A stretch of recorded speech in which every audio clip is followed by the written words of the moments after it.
नमस्कार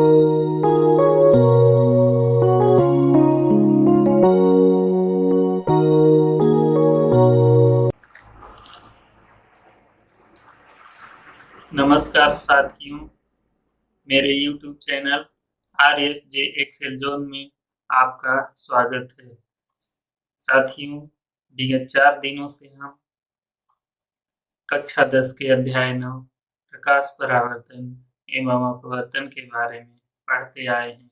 आज इसका 5वां दिन है, अर्थात 5वां पार्ट है। इस पार्ट में हम निम्न बिंदुओं के बारे में अध्ययन करेंगे। पहला बिंदु है आज का उत्तल गोलीय दर्पण द्वारा प्रतिबिंब का बनना। दूसरा बिंदु है उत्तल गोलीय दर्पण के उपयोग। तीसरा बिंदु है गोलीय दर्पण द्वारा परावर्तन के लिए चिन्ह परिपाटी। चौथा बिंदु है दर्पण सूत्र और 5वां बिंदु है आवर्धन।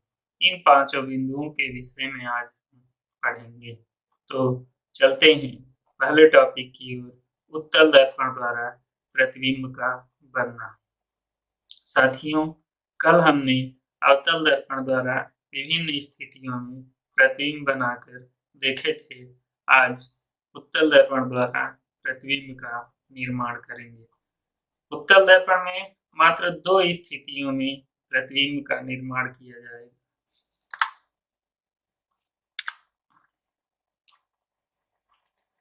पहली स्थिति है उत्तल दर्पण के लिए अनंत पर, यानी कि वस्तु को उत्तल दर्पण के सामने अनंत पर रखकर उसका आरेख खींचना है। ये देखिए, इसके लिए सबसे पहले हम उत्तल दर्पण बनाएंगे। उत्तल दर्पण बनाने से पहले हम ये ध्यान रखेंगे कि उत्तल दर्पण कहते किसको हैं। तो उत्तल दर्पण ऐसा दर्पण होता है जिसका परावर्तक पृष्ठ उभरा हुआ होता है। ये देखिए, इसका परावर्तक पृष्ठ ये है, बाहर वाला ये उभरा हुआ है और दूसरे साइड में ये पेंट किया हुआ है। परावर्तक पृष्ठ उभरे हुए के कारण इसको कहते हैं उत्तल दर्पण। इसके सामने हम अनंत पर वस्तु को रखकर रेखा चित्र बनाएंगे। जैसा कि ये चित्र में दिखाया गया है, AB एक वस्तु है जो अनंत पे रखी गई है। अवतल दर्पण में भी पहली स्थिति यही आई थी, वस्तु को अनंत पे रखा गया था तो उसका प्रतिबिंब बना था फोकस में। ठीक इसी प्रकार उत्तल दर्पण में भी होता है।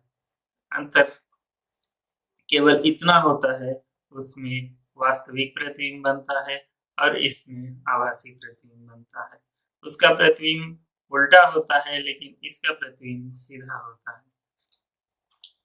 तो अनंत पर हम उत्तल दर्पण के सामने वस्तु रखे हैं। इसमें वस्तु से मुख्य अक्ष के समांतर ये किरणें जा रही हैं। दर्पण पर आपतन के बाद ये उसी मार्ग से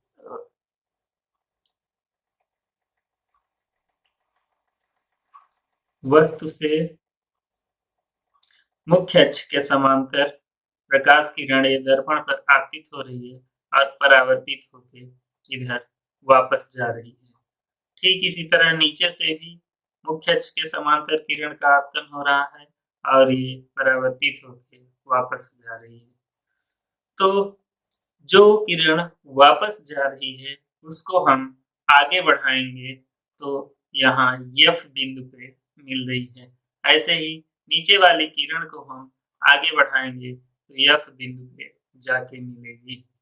इस तरह से उत्तल दर्पण के सामने यदि अनंत पर वस्तु रखा जाता है तो उसका प्रतिबिंब बनता है दर्पण के अंदर। वो कैसा होता है? बिंदु आकार का होता है और सीधा होता है। अब यह प्रतिबिंब दर्पण के अंदर बन रहा है, इसको हम छू नहीं सकते, इसलिए यह प्रतिबिंब आभासी होगा। यदि वह दर्पण के बाहर बनता तो हम उसको छू सकते थे और इस कारण से वह प्रतिबिंब वास्तविक होता। तो अब हम वस्तु और प्रतिबिंब की तुलना करके इस सारणी को भरने का प्रयास करेंगे। जब वस्तु हम अनंत पे रखेंगे तो उसका प्रतिबिंब फोकस पर बनेगा। ये देखिए फोकस पे बन रहा है, वस्तु अनंत पे रखी गई है। और प्रतिबिंब का साइज वस्तु के साइज से छोटा व बिंदु आकार का होगा। प्रकृति क्या होगी? प्रकृति इसकी आभासी होगी और प्रतिबिंब होगा सीधा। अब चलते हैं हम दूसरी स्थिति पर। दूसरी स्थिति में वस्तु को हम अनंत और दर्पण के ध्रुव के बीच रखेंगे। ये दर्पण का ध्रुव है और ये क्या है? अनंत है। इन दोनों के बीच में वस्तु को रखकर रेखा चित्र का निर्माण करेंगे। यह है उत्तल दर्पण। इसके बाद मुख्य अक्ष बना लेंगे। मुख्य अक्ष में सभी बिंदुओं को दर्शा लेंगे। ये वक्रता केंद्र हुआ, ये फोकस हुआ, ये ध्रुव हुआ। अब इधर हम ध्रुव और अनंत के बीच ये AB वस्तु को रख रहे हैं। अब इसका आरेख खींचते हैं। सबसे पहले इसकी किरण मुख्य अक्ष के समांतर जाती है। ये दर्पण पर आपतन हो रहा है। इसके बाद ये परावर्तित होकर वापस लौट रही है। इस आपतन बिंदु से किरण को धीरे धीरे आगे हम बढ़ाएंगे, ये जाके फोकस पे मिल रही है। यानी मुख्य अक्ष के समांतर किरण गई तो वो परावर्तित हो गई, लेकिन आगे मिलाते हैं तो वो फोकस पे मिलती है। इसके बाद दूसरी किरण यहाँ से जाएगी वस्तु से और वक्रता केंद्र को छूते हुए जाएगी। तो ये वस्तु से जा रही है लेकिन दर्पण से परावर्तित होकर उसी मार्ग से वापस लौट रही बिना विचलन के, जो कि जैसा कि नियम में बताया गया था। यदि किरण वक्रता केंद्र से जाएगी तो वह बिना विचलन के उसी मार्ग से वापस आ जाएगी। उसी तरह इसमें भी हो रहा है। लेकिन इस किरण को हम यदि धीरे धीरे करके आगे बढ़ाएंगे तो ये वक्रता केंद्र पर मिलेगी। मुख्य अक्ष के समांतर किरण और ये वक्रता केंद्र वाली किरण दोनों एक दूसरे को जहाँ पे प्रतिच्छेद करती हैं वहीं पे वस्तु का प्रतिबिंब बनता है। तो ये देखिए A' B' प्रतिबिंब बना है और ये है वस्तु। अब इन दोनों प्रतिबिंब, इन वस्तु और प्रतिबिंब की तुलना करके सारणी भरने का प्रयास करेंगे। तो वस्तु कहाँ पे रखा गया है? अनंत तथा दर्पण के ध्रुव के बीच। तो प्रतिबिंब कहाँ पे बन रहा है? ध्रुव और फोकस के बीच। ये देखिए ध्रुव है और ये है फोकस, दोनों के बीच ये प्रतिबिंब बन रहा है।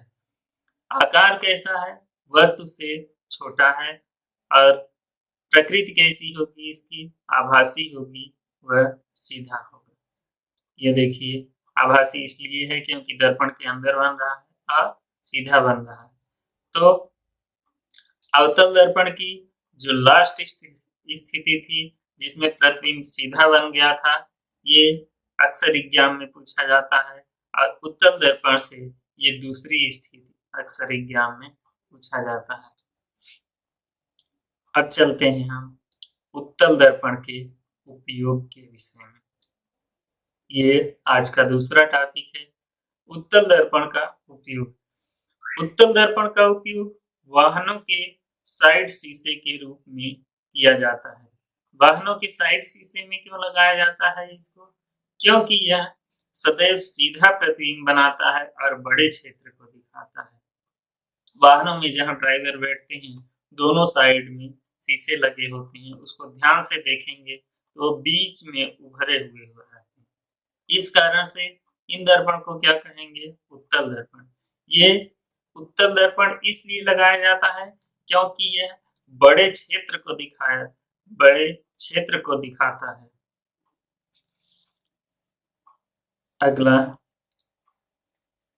टॉपिक आता है गोली दर्पण द्वारा परावर्तन के लिए चिन्ह परिपाटी। गोली दर्पण से जो परावर्तन होता है उसमें किस चिन्ह का उपयोग करते हैं उसके बारे में हम अध्ययन करेंगे। इसे कार्तीय चिन्ह परिपाटी के नाम से भी जाना जाता है। पेपर में कभी कभी कार्तीय चिन्ह परिपाटी भी पूछ देता है। तो हम सबसे पहले उत्तल दर्पण बना लिए। ये x y मुख्य अक्ष है। अब चिन्ह परिपाटी को इसमें दर्शाया गया है, उसको हम समझाने का प्रयास करेंगे। तो चिन्ह परिपाटी का पहला बिंदु है वस्तु सदैव दर्पण के बाईं ओर रखा जाता है। अभी तक हम इतने दर्पण बनाए हैं, सभी दर्पण में देखे होंगे कि वस्तु को हमेशा बाईं ओर ही रखते आए हैं। ये दर्पण है, ये दाहिनी ओर का हिस्सा है और ये बाईं ओर का हिस्सा है। तो पहला बिंदु क्या है? वस्तु सदैव दर्पण के बाईं ओर रखा जाता है। दूसरा बिंदु है चिन्ह परिपाटी का, मुख्य अक्ष के समांतर समस्त दूरियां, ये मुख्य अक्ष है, इसके समांतर समस्त दूरियां ध्रुव से मापी जाती हैं। चाहे हम इधर की दूरी मापेंगे तो ध्रुव से ही मापेंगे, उधर की दूरी मापेंगे तो ध्रुव से ही नापेंगे। तो समस्त मुख्य अक्ष के अनुदिश समस्त दूरियां ध्रुव से मापी जाती हैं। ये दूसरा नियम। तीसरा नियम है आपतित किरण की दिशा में, यानी कि जिधर की ओर किरण का आपतन होता है, जैसे इधर की ओर किरण का आपतन हो रहा है, तो इस दिशा में मापी गई समस्त दूरियां धनात्मक होती हैं। जिधर किरण का आपतन होता है, किरण का आपतन इधर होता है और इस दिशा में हम कोई भी दूरी मापेंगे तो वो दूरी धनात्मक होती है।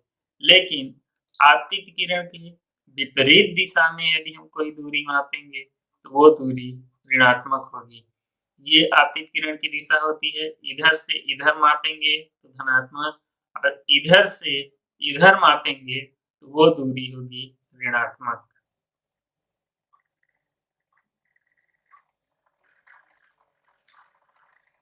चौथा बिंदु है इसका मुख्य अक्ष के लंबवत, ये मुख्य अक्ष है, इसके लंबवत ऊपर की ओर जो दूरी हम मापेंगे वो धनात्मक होगी और नीचे की ओर जो दूरी मापेंगे वो ऋणात्मक होगी। ये चार बिंदु हैं चिन्ह परिपाटी के। पहला बिंदु है दर्पण, वस्तु सदैव दर्पण के बाईं ओर रखा जाता है। दूसरा बिंदु है मुख्य अक्ष के समांतर समस्त दूरियां ध्रुव से मापी जाती हैं।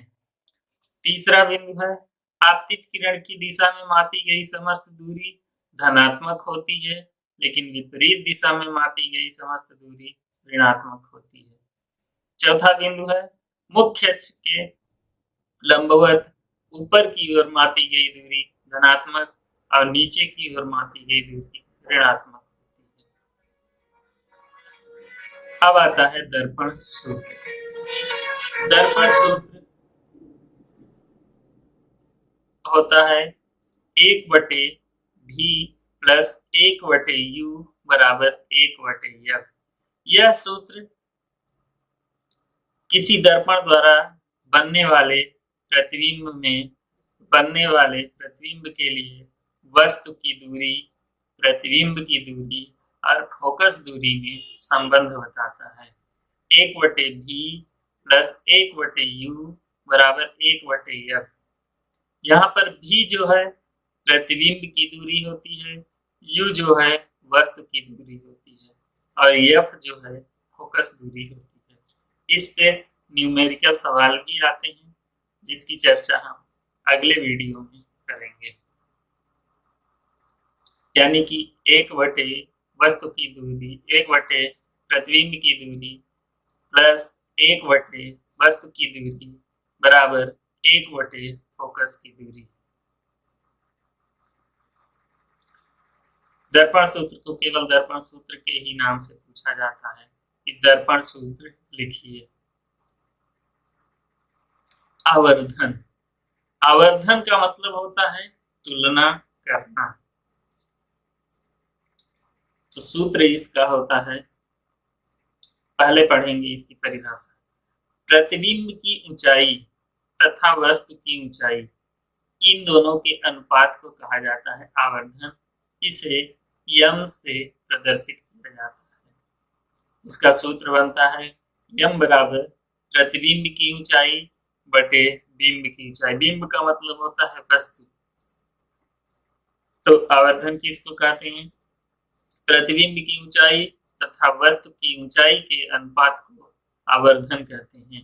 इसे यम से प्रदर्शित किया जाता है। यम बराबर होता है प्रतिबिंब की ऊंचाई बटे वस्तु की ऊंचाई। यदि हम प्रतिबिंब को h डैश माने और वस्तु को h माने तो m बराबर h डैश अपान h। छात्रों, यहीं पर आज हम अपनी क्लास को समाप्त करते हैं।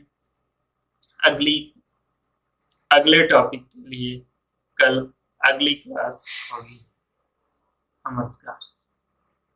और जाते जाते आपसे निवेदन है कि मेरे वीडियो देखिए, यदि पसंद आए तो लाइक करिए, कमेंट करिए और दोस्तों के बीच शेयर करिए।